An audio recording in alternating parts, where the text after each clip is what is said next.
to your point about housing and privilege and capitalism, I think to kind of go back to what you were saying earlier, that there's an inability or unwillingness for people to empathize or to put themselves in the shoes of an unhoused person. I really think that comes from a fear that I think our predatory capitalism depends on, which is that we have to live in constant fear of that to motivate ourselves to work as hard as we do for so little.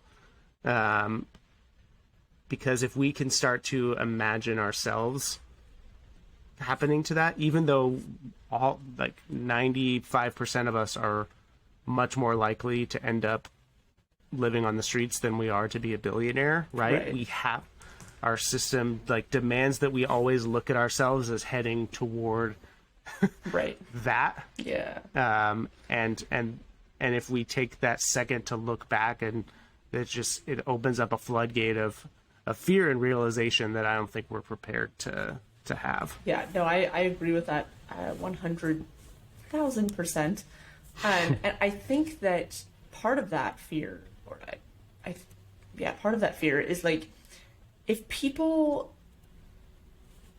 accepted that being homeless, in fact, is not a moral failing. In fact, it's not something people deserve. It has nothing to do with anything except for our god-awful economic system.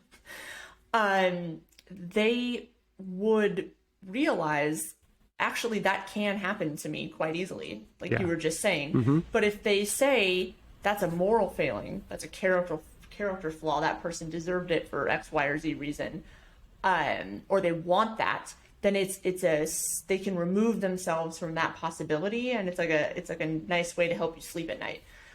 Even though the reality hasn't changed, that you're not that far off. None of us are that far off. If you're living in the year 2022 in America, especially in a place like the Bay Area or LA, and you are not a tech giant, it's not that far off. And that's the sad reality.